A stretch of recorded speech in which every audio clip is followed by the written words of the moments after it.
Morning and hello to all. I'm your host Shashi and welcome you on Women Dialogue. In today's episode, we are getting connected with Dr. Saskia from Netherlands. She is expert in innovation and entrepreneurship, author of many books and many more. And she has worked in many universities across the globe and she is world famous world peace ambassador. So let's get to know by her in this episode about her work and create more women dialogues and create more women voice. So welcome Dr. Saskia on Women Dialogue platform. Thank you, Shashi. I'm very happy to be here and talking to you. So I look forward to our conversation. Thank you. Thank you for joining us today. So let me start by asking, take us back to the early days of your life and career.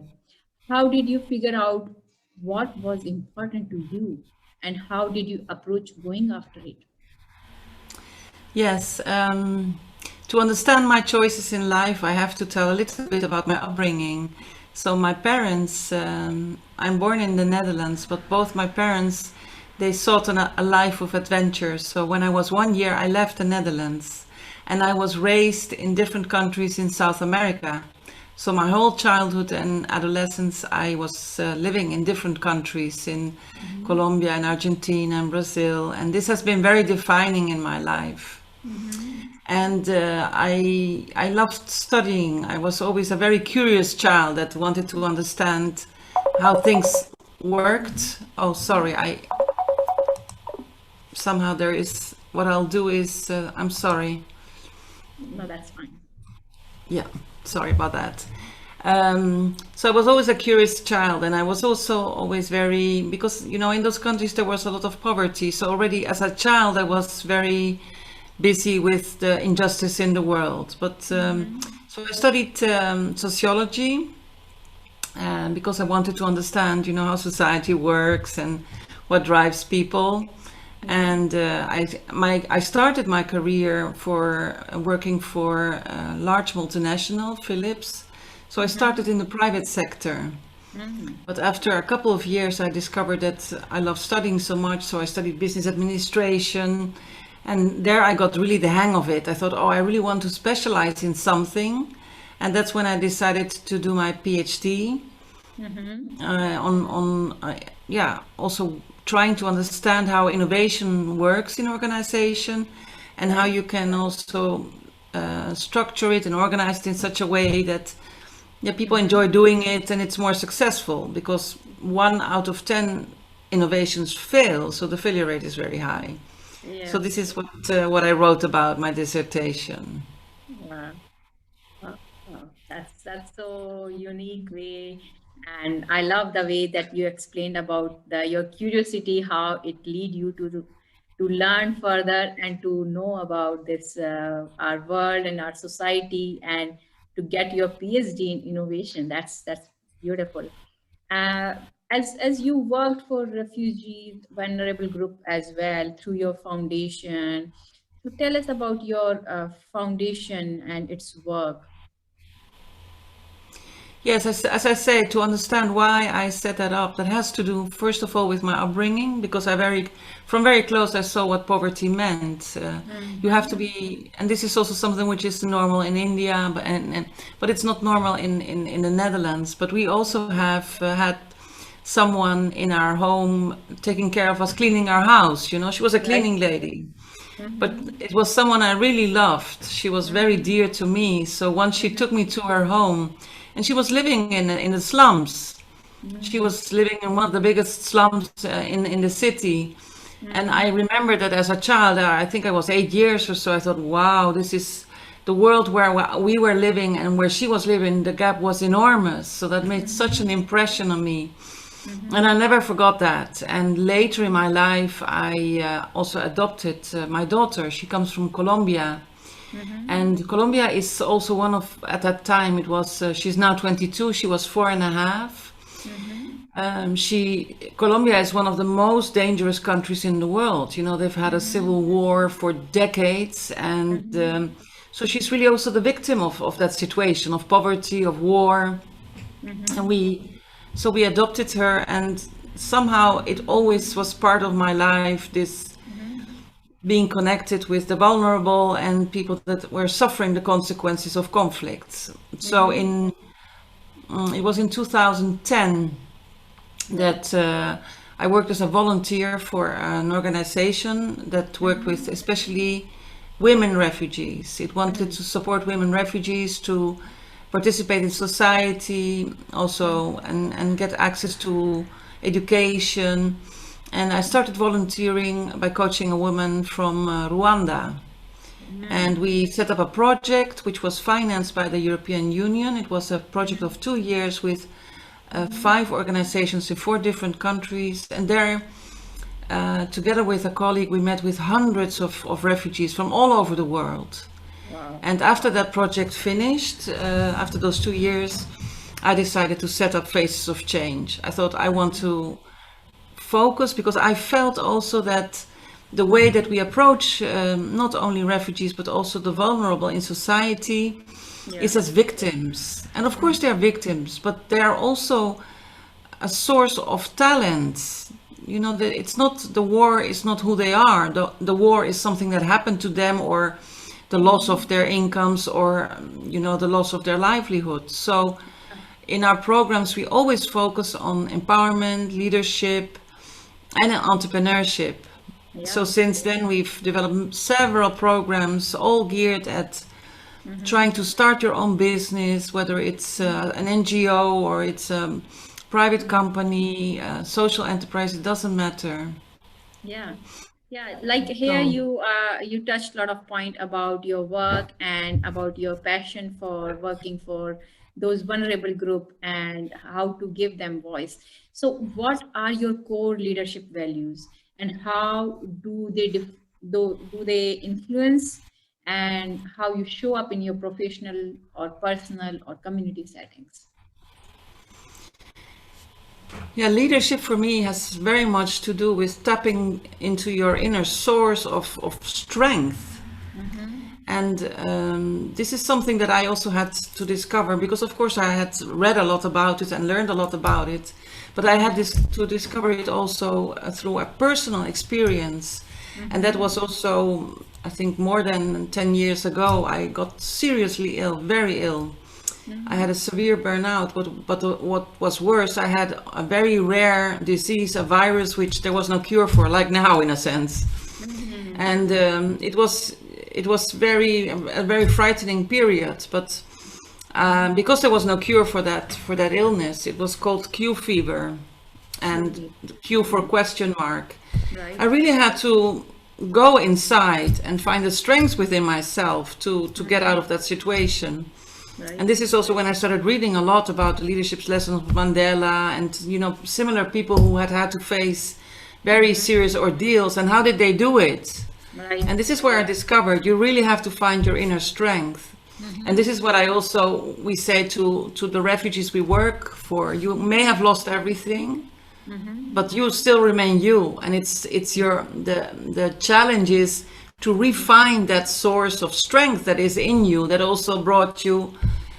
I see seeking refuge as an act of courage. Yeah. Because otherwise you would just say, okay, sorry, I'm a victim, I will just wait till a bomb falls on my house and then it's finished. It's an act of courage to say, no, I want to live. So that's one of the strengths within you. And it's also about perseverance. It's about also following your passion. I think that's also so important. We say that so often, you have to follow your passion, but what is that? Right. I think it's something you also need to really look for. Yeah. What is it that really makes you happy? I once had she was a teacher from Belgian training long ago, and she says you have to find what makes your heart sing. And I love that phrase. Right. So once in a while we have to just sit in stillness and think, what makes my heart sing? Yeah. And this is also where you tap into your really your core, your essence, and then you find also what your potential is. But also your, I think leadership is also accepting and that you are not perfect. So it's also really being very honest about also your imperfection, Yeah. and that makes you strong also. Yeah, that's so true, and it's so strong point as you said what your heart says, and if we think about it, it is really many times it gives us calling like you are liking this and you are good in this, but how we can perceive or how we can identify it, it's many times it is a kind of tricky point. Do you have any experience in that? In finding that, Yeah. yeah, I have a very interesting experience, I must say. I have been teaching for a student network. It was a very large student network, many years. Yeah. It was especially students, industrial engineering and management. And one of the biggest or the most important events for them was a summer academy, as they called them. So in the summertime, they organized, it was usually 10 or 14 days, where we went to a kind of remote area with these students to teach them. Right. And one of I went to different places for that occasion, but one of the places I went to with was, I think, with 12 students, was in Portugal, in a beautiful city of Coimbra. And we were there in this house with all these students, and they came from, I think, 12 different countries. And one of the films I showed them, because I talked about leadership and also, you know, how to tap into your leadership potential.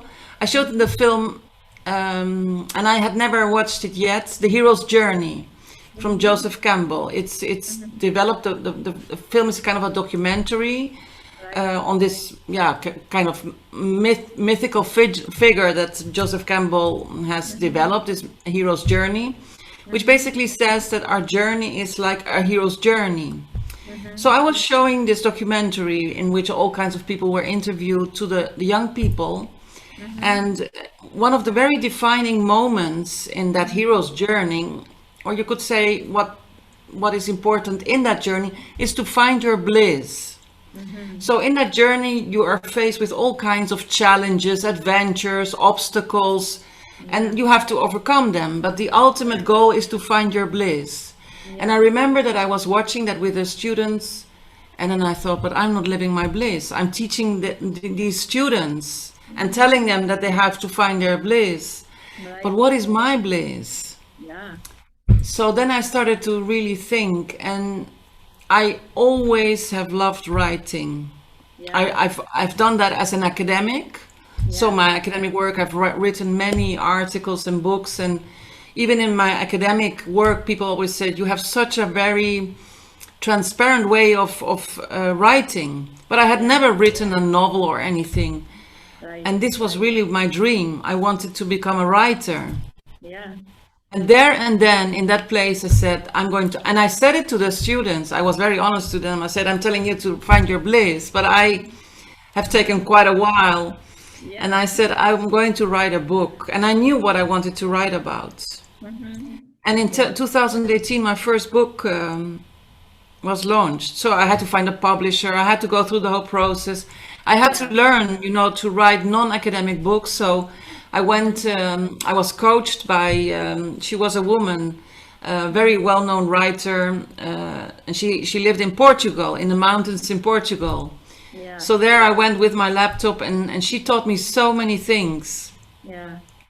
Yeah. And that's what was how my first book, and now I have written my second book, and now in May my third book is going to appear. So Yeah. That's beautiful. And it's never too late.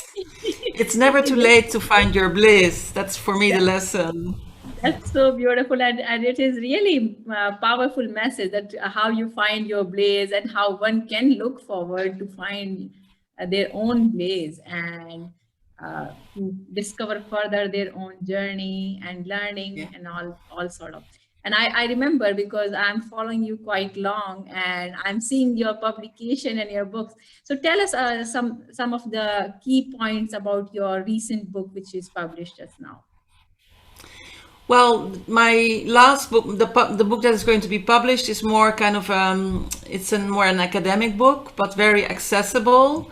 So this is Mm-hmm. really the approach we've developed on Mm-hmm. peace building.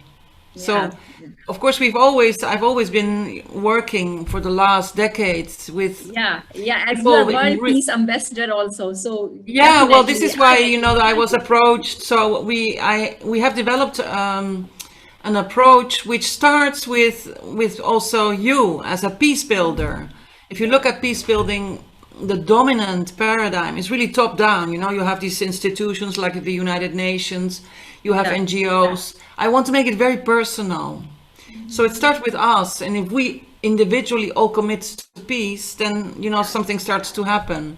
And we've Mm-hmm. written a handbook because I also felt I want to give back. I want to really this I see that as my mission to give back everything that I've learned throughout my life, Yeah. and especially empower young people also. So this handbook is going to contain all the material, and everybody Mm-hmm. can use it. Yeah. It's Yeah. giving back everything that we've learned.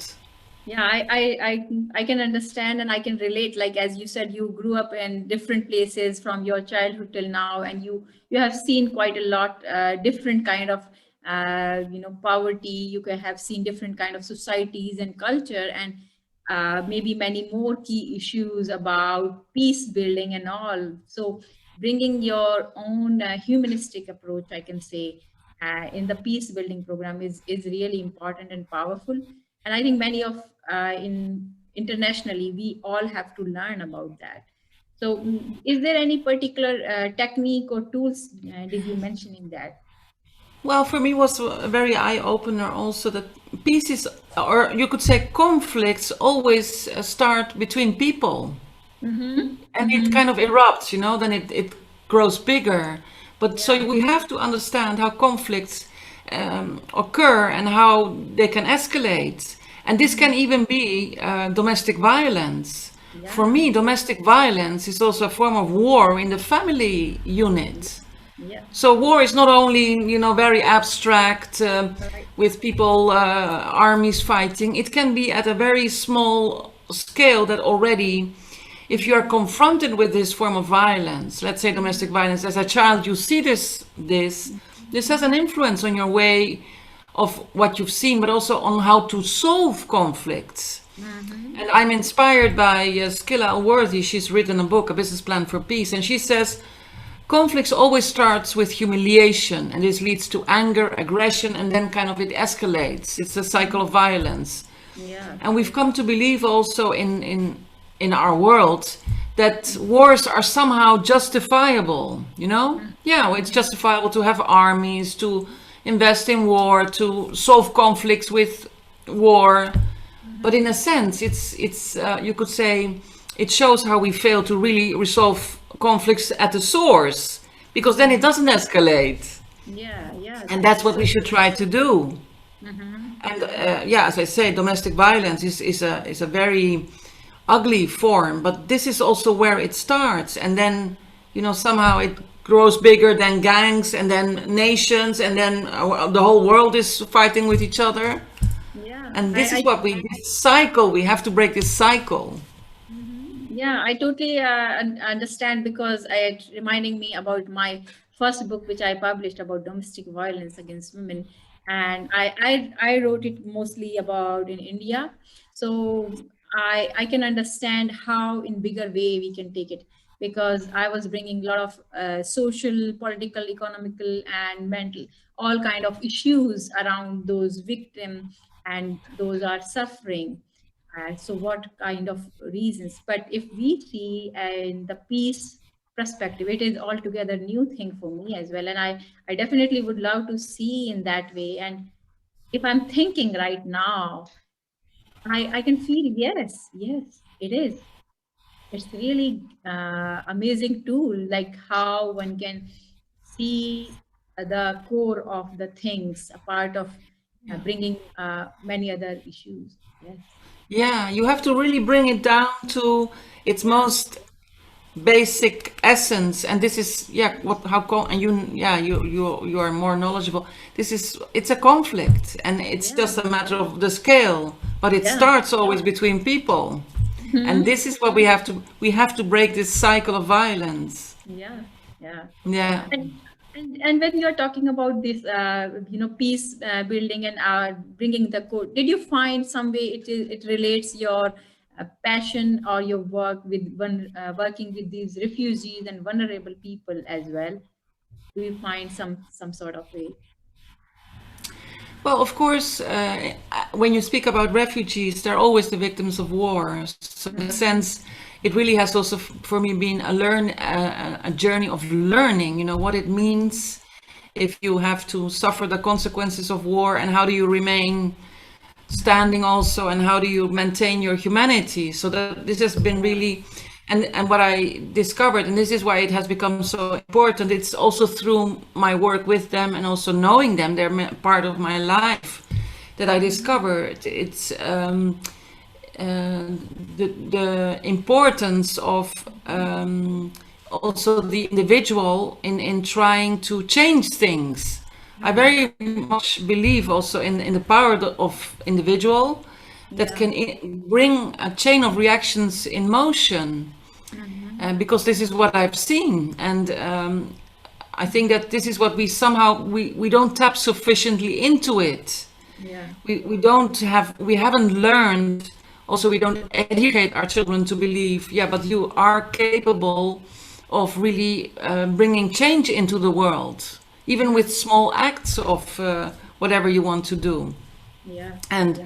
this is what I discovered. And well, of course, I also discovered I really didn't know these things, to be honest, before I started studying. But we have an institution like the United Nations. Let's say this was set up, after Second World War. We need the Yeah. United Nations, Yeah. but six of the you have six permanent members in the United Yeah. Nations. Yeah. Yeah. They are the biggest arms sellers in the world. I mean, Yeah. Yeah. what Actually. are we doing? What are we doing? This doesn't make any sense to me. So we also have to, I think, create a world in which is much more honest and also more transparent. Because we spend, on average, $2.5 trillion a year on the war arms trade. It's an industry. Yeah, that's true. So the idea is, if you can create an industry around the whole war, around war, with everything that comes to it, we can also create an industry around peace. Yeah. And this is what we're doing. We're Yeah. making business of peace. So we have a very business-like approach. Yeah. We That's use also, that's very strong point actually. I can say that developing a business approach around the piece, because people and maybe in general people look forward something which is make them more having some sort of business approach, some sort of having accomplishment or all sort of things. So developing your business approach towards the piece is a powerful. It's yeah, really a very good approach. I can say that. Yeah, that's yeah. It's really, and because now today we are finishing, we trained a group, and there are two women from Kashmir. Kashmir is, of course, also a fragile state. But what's so interesting is their idea to create a platform for women so that they can also, connect, learn all kinds of skills, and maybe set up small enterprises. yeah, That's yeah, yeah, and also in Kenya, we have someone in Kenya who's working in a very conflict-affected area, and on the border with Ethiopia and Somalia. A lot of fighting is going on, and he's working day and night in generation with his community yeah, to really empower them and to create also an infrastructure for peace. So that's why he's working with us, yeah. because But if so he is able, and it's very difficult, but yeah, he's doing it. no, but when you're talking about this empowerment and empowering and creating a sort of entrepreneurship and developing a leadership skill, it is reminding me about your new project, Move into the Future, and I think you are co-founder of that project. So tell us about that. I'm really excited to hear about it. Yeah. Yes, it was. of course, me and Ingumbol are the founders of Move into the Future. And I know Ingumbol for a very long time, and we know each other from secondary school. And then we met more than 10 years ago. And well, she started setting up Female Wave of Change. So it was kind of the universe conspired to bring us together, I would say. Yeah, yeah, And yeah, it was before the pandemic. We are always following what's going on in the world, and we saw, of course, rapidly the world changing, especially under the influence of technological developments. Let's be honest. Things like artificial intelligence, and these is going at such a rapid pace. It's going to have a huge impact on the labor force because robots are going to replace many jobs. And I had already written an article also about it. So we sat together and we said, but wait, we have to prepare also the people for these changes taking place in our world. And we decided to focus on the older generation, so the 50 plus generation, because nowadays, and maybe not in all parts of the world, but in any case in the Netherlands, when you are past 50, you're kind of at the end of your life cycle. You're in a declining stage, and this is the moment when you have learned the most, and you're not so concerned anymore, oh, I want to make a career, because you already have your career. You already, you know what you're worth, you want to give back. This is why we set up Move into the Future, and are setting up now a community, the Wise Society, and to really give a platform to this group, which is enormous and which really is so willing. And it's not anymore the case that when you are 65 or so that you just go only travel or whatever. Then we know many people that have started new businesses and are super active. And now we want to bring them together in the community. So the Wise Move Society is going to bring them together. And within that community, we're going to do all kinds of things. That's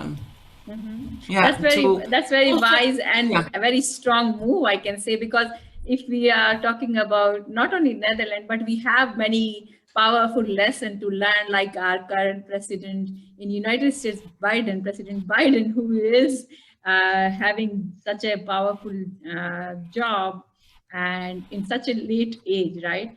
And whereas many countries, many societies feel it's after 50s, as you was mentioning, like it's going towards your now end of your career. So we have that's totally inspiring and I think motivating for many people. And we need to create such more societies or some similar project, as you said, move into the future. Yeah. Yeah, but not only that. So this is also, I think, part of it. We have to facilitate young people. We have to support young people because it's especially I think this became clear with the pandemic because let's be honest, it's a really very big crisis.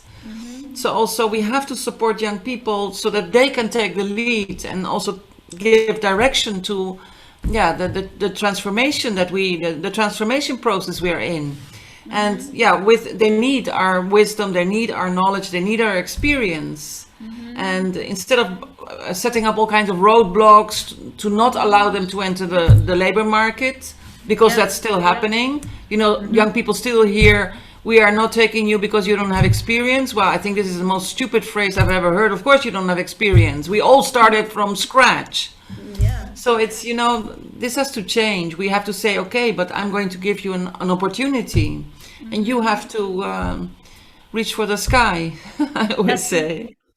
That's something like finding wisdom from your as you said, from your seniors or from those are experience, and giving that wisdom or that experience, collaborating with your youth or your young generation. It's powerful tool actually, and it can bring a lot of innovation, development, and it's kind of bringing wisdom and courage with empathy and all together, bringing a total approach for your development and for your growth. That's so unique. I can say that. That's beautiful. And when you're talking about these kind of projects, we often feel like, many of they don't feel that strength and power. So what are your most important strength and give you power to keep going? Yes, I don't know. I think it's the. I think because I understand the importance of hope. Hmm. I remember there was a very famous Syrian writer. Very Hmm. famous he is. He's Hmm. and he spent 16 years in prison, Hmm. and he wrote, of course, also a book about his experiences. And he Hmm. said, what kept me going and sane is hope, Hmm. because he says Hmm. hope is life. Hmm. And this is what I always have in my mind, that you always have to look in whatever situation you are, the darkest, whether it's because of illness, because of the pandemic, because you lost everything, always look for the glimmer of light, because it's there. There is Hmm. always a glimmer of light. Yeah, And yeah. search for it, and even if it's difficult, and Hmm. go for that glimmer of light, because that keeps you going. If you give in to this sense of darkness, yeah, you're lost. Hmm. So this is like kind of the metaphor I always use for myself. Hmm. And that can be different. It can set you in motion. I had a period, for instance, in the pandemic, that I noticed I felt like not doing anything. I was sitting like a potato couch on the. I have to be honest about that. Sitting there watching TV, Netflix, and not even dressing. I thought this is not okay, because you can go into a downward spiral before you know it. Yeah, And yeah. I thought, where's the light? The light is in walking. So I started walking every day. Hmm. And then something started to happen. I got more energy. So it can be Hmm. even in small things. Or Yeah. I also thought, what gives me hope? And I love music, for instance. So I started listening to music. Hmm. So it can be different things, but it revolves around hope for me. Hmm. Yeah, yeah. I think it is, if I conclude in a single word, is hope. It's very powerful, and it is itself having a lot of hidden energy which keeps us moving and keeps us going on. Yeah. Yeah, and But as it's what I find very difficult is that youth are struggling so much. Here in Holland, I just read yesterday, 80% has burnout mm, symptoms, and mm, then I thought, wow, this is what have we done? mm-hmm, And I worry about that, because you also need some kind of life experience to be able to deal with that darkness and then still look for that glimmer of hope. yeah, So I yeah, think it's something also in education should much more, because how are they dealing with it? I wonder. I mm-hmm, know that yeah, the suicide rates are going up, and mm-hmm, yeah, I think many people are probably also more going using drugs or alcohol. This mm-hmm, is really very, mm-hmm. it's really worrying me. Yeah, yeah. I totally agree because but I feel like maybe is there anything which your experience or did you feel like because of uh, giving in towards an education system the particular like glimmer of hope or giving them those positive direction or something like that? Yeah, well, one of the tools we use in our trainings is the tree of life. So Uh-huh. the tree of life is a metaphor for us. So we are like a tree. Yeah. And then in the tree, we use that as a point of entry to talk about, who you are, what are your values, what are your norms, Mm-hmm. is your trunk, what keeps you Mm-hmm. strength, what are your branches, your gift to the world, what are your Mm-hmm. flowers, what makes you unique. But they Mm-hmm. also mention their insects. Mm-hmm. And it really amazes me because now we have a group of 26 young people, and Mm-hmm. they are really describing this beautiful tree they are, of the values they've learned, that what gives them strength and all the things they do. And then the insects, they all feel insecure, they all feel they are not good enough, they all feel they're not doing enough, they all feel they're not disciplined enough. And then Mm-hmm. I think, what are we doing with all these young people, that they feel that somehow we are pushing them so much Mm-hmm. that they cannot be satisfied with themselves? Mm-hmm. It's so painful to see, and we've used this tree of life with hundreds of young people, and it's always somehow in our education at school and also in as a parent, and I have two children, that somehow children feel that they're not good enough. And this is really something we have to tackle. We have to tell our children, even I think it's very fundamental, because we raise our children wanting to protect them, want them to have a career, because that gives security and safety. Yeah. But what children have to learn is to find their bliss.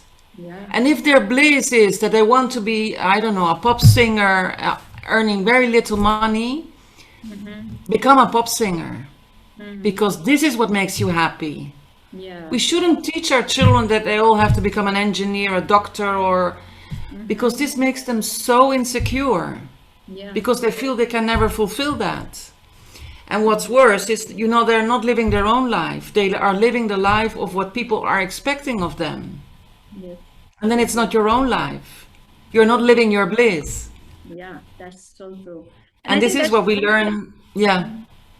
I think that's so true, because I'm personally, I feel, and I have observed in many of people live, or in many people, those are having their career.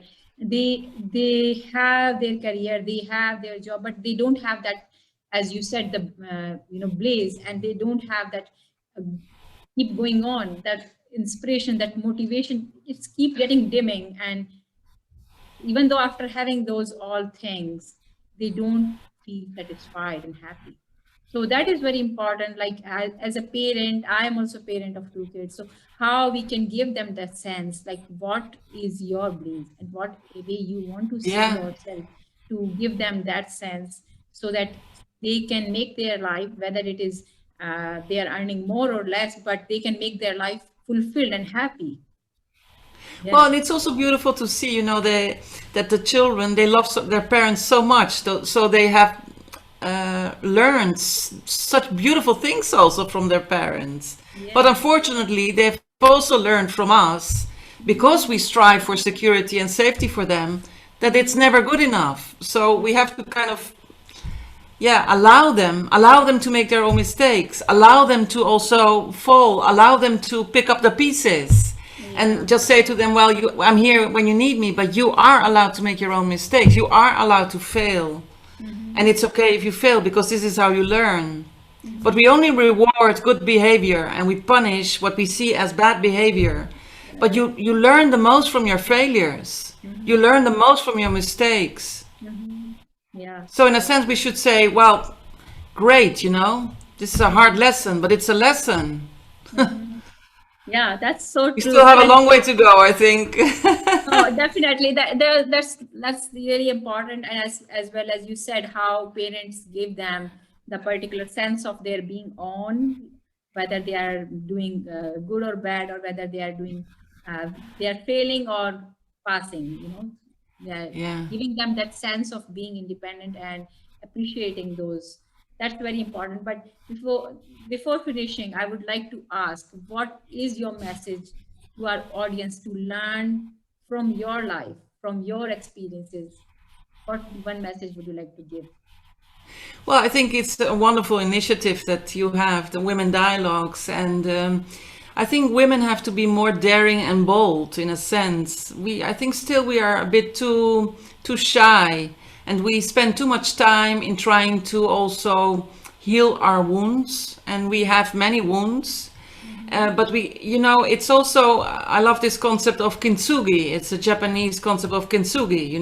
It's what they say is basically you have to not cover the cracks in something broken, but you have to just, show them. And we just have to accept, all these cracks in our life or whatever happened to us, and see these cracks also as what makes us beautiful.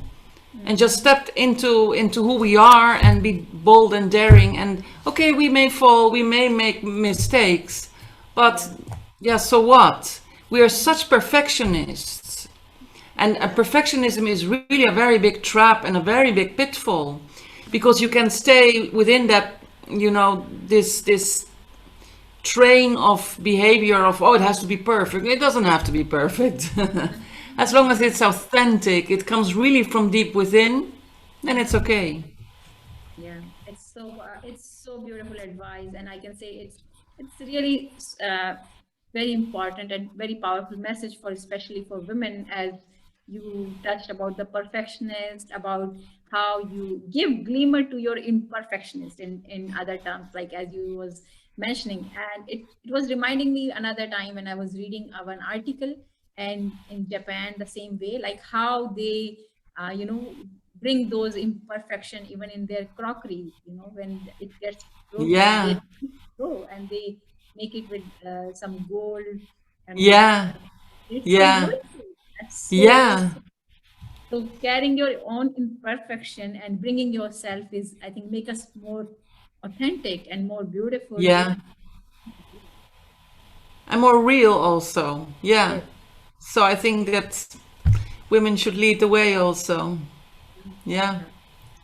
That's so powerful. Thank you. Thank you so much, Saskia, and for coming on this platform and giving such, powerful message and sharing your experiences. It's so great. So great. It was really a pleasure talking to you. Thank Thank you you. for the opportunity. Yeah. Thank you to you. Thank you, all viewers, for watching, listening, learning, and grow. I wish you all to keep growing together. For this, please subscribe and share our channel. And if you would like to connect with us and Dr. Saskia, please find the details in the description below as well. And see you in next episode. Thank you.